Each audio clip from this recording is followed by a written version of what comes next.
on a 12-inch. So, Do you typically do the number of pepperoni slices on a pizza? what I do on a 12-inch is I lay pepperoni end to end.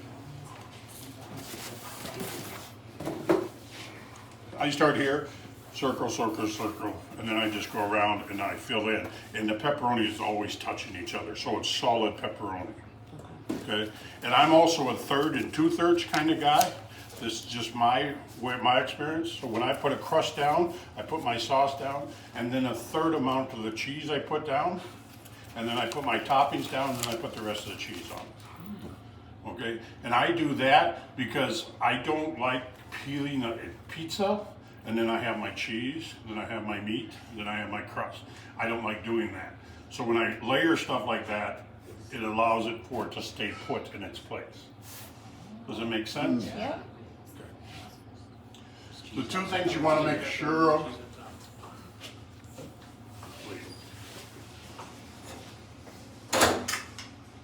So you're always going to measure. One thing you might want to invest in is there's what they call a spoodle. Are you guys familiar with that? It's basically a ladle that's flat on the bottom. Okay? So it'll be about this big around and about this deep. And you can get a 4-ounce one, a 6-ounce one. I like that for pizzas because I scoop into the sauce. That's my 4 ounces of sauce. I put it on there, and now I have my flat bottom to smear it all around. Okay? As you guys get to know me going forward, you'll find out I'm lazy. Okay?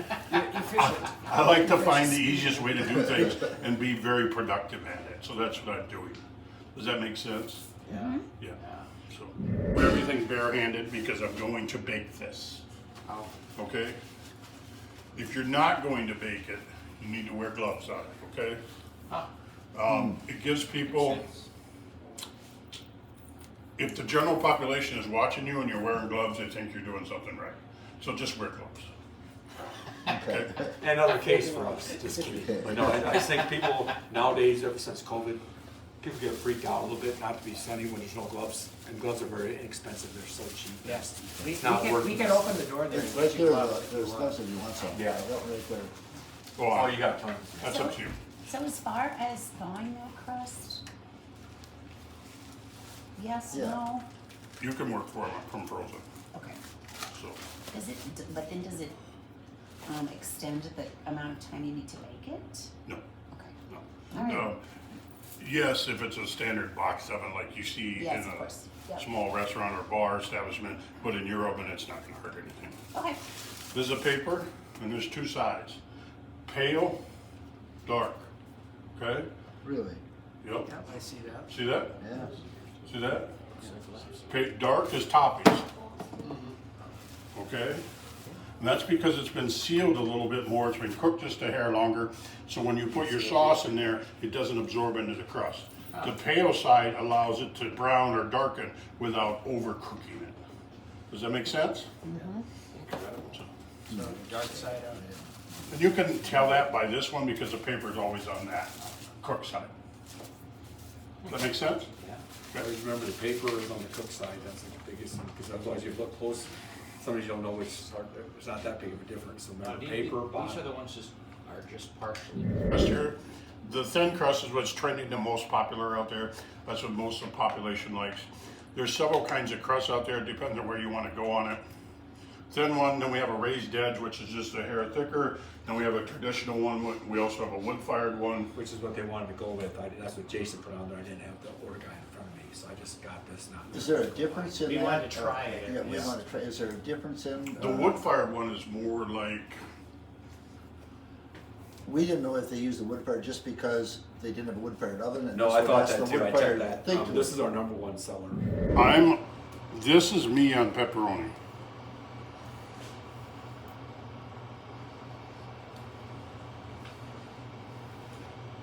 Now that's entirely up to you if you want to do that. You can. You would not use that, you have Why? to use a white mozzarella. What is that, cheddar? That's a Yes, Monterey the Jack. blend. Yeah, you don't wanna use that, you wanna use a mozzarella. Okay, but the bakers need some practice today, so who wants to run for mozzarella? Todd, is that you raising your hand? Thanks. Yeah, I guess I'll go buy some more mozzarella. I mean, if you wanna use that and have a spicy pizza, you can use that. So, most of it don't. Anything else you need if he's going? Do you have More. enough pepperoni? More meat. Another bag of meat? Yeah. So I'm doing that if I'm doing 2 meats. Okay?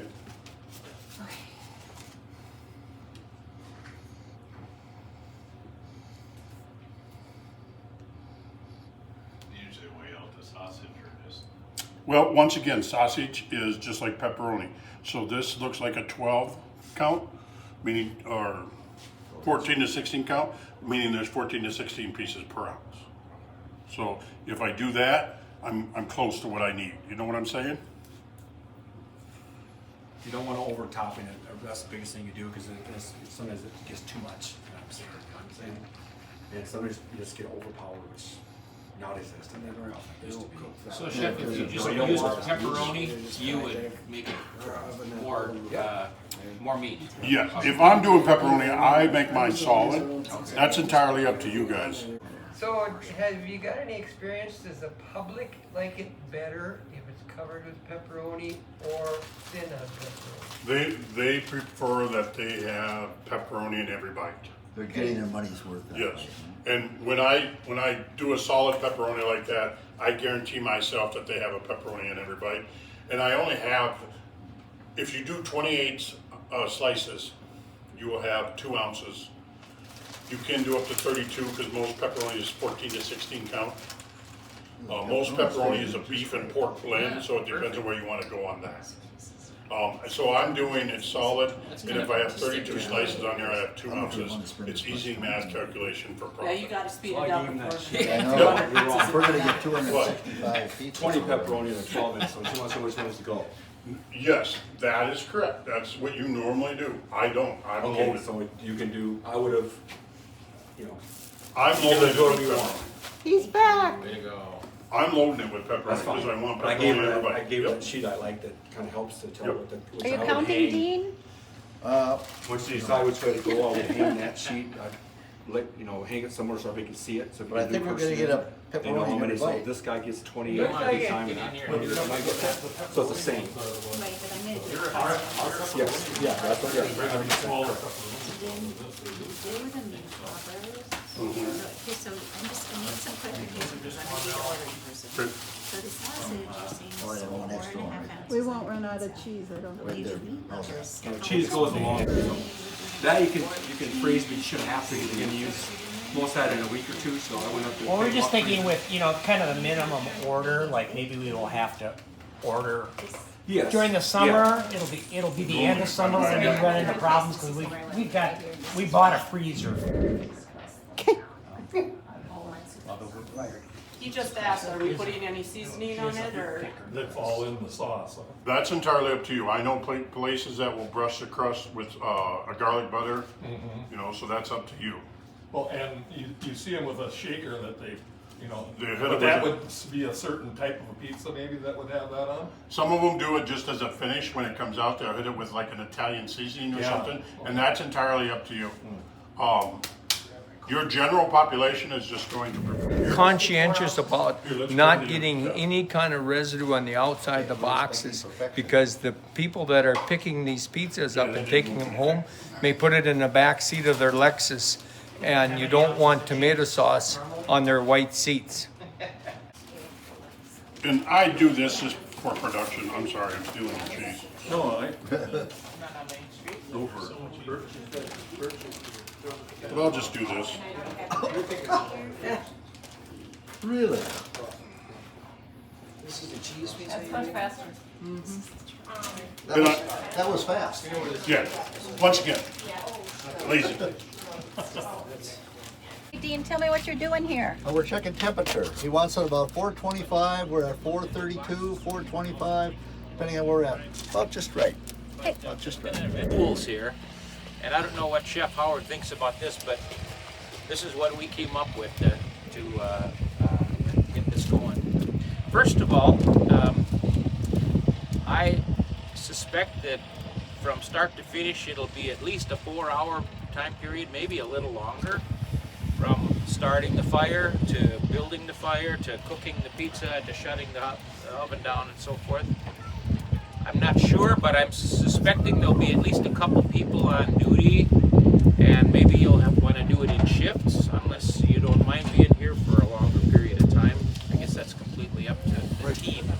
Said, just look at the roof of the oven, and when the roof of the oven turns white, the temperature is about where you want it. When you start the fire, it'll soot up completely, and it'll look just as black as Tom's shirt. But as the heat builds, it burns off that soot, and eventually it looks just like this again inside. And then the fire is hot enough to do the cooking quickly, so that it gets that good fire flavor. The fire contained, and Chef Howard said he likes to push the fire when you're ready to cook over to the side of the oven. When you start the fire, start it in the middle, so it's easy to feed it and to make it build and so forth. But once you're ready to cook, you've got to push it to the side or to the back. I guess the preference at this point is to push it to the side, and then you've got a nice cooking surface on the remainder of the oven. Sometimes there's a lot of ash and stuff on there, and I don't know how kosher this is, but Bill just told me to get a piece of iron and use it as a blowpipe, and he just blows in the end of it.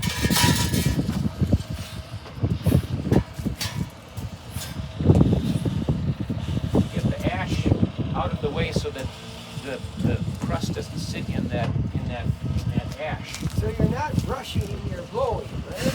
But we also have a metal brush. Yeah.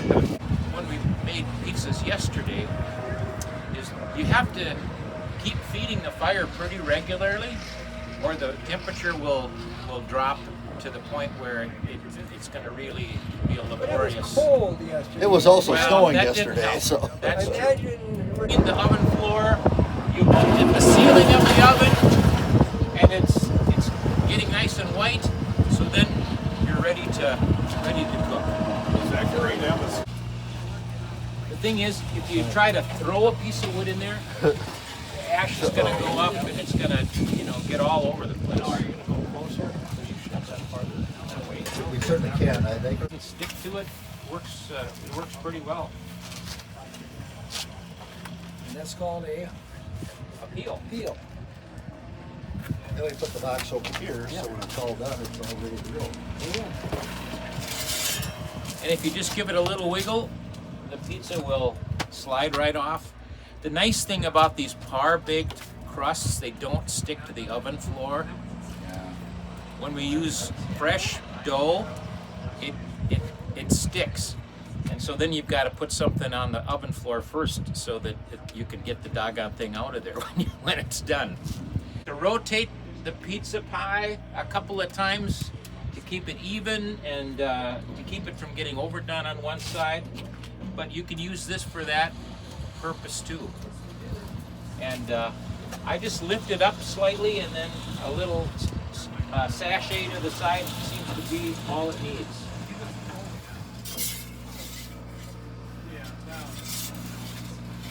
How many pizzas do you anticipate cooking at the same time? I think No, just all the pies. Take all your pies out. Let them finish cooking, but take them all out. And then just brush the bottom. Cool.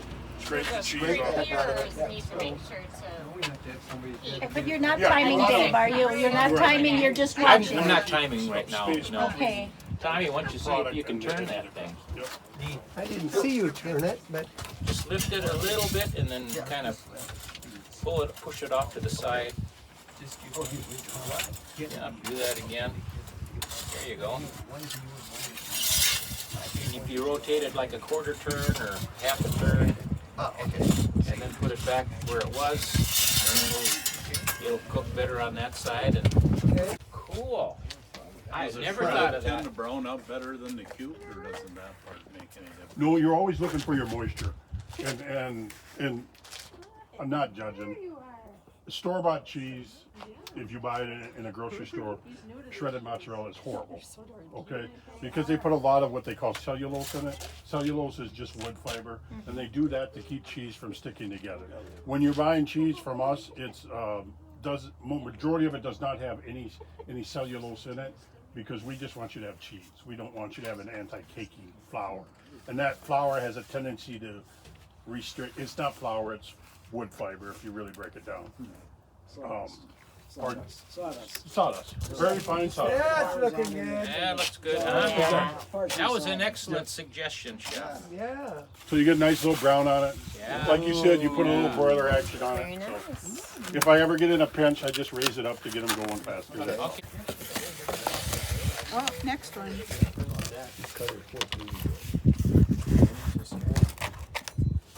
Usually the Yeah, it would crust, almost be better, I wonder, do you cut on this side and slide then you it? gotta move it. Yeah,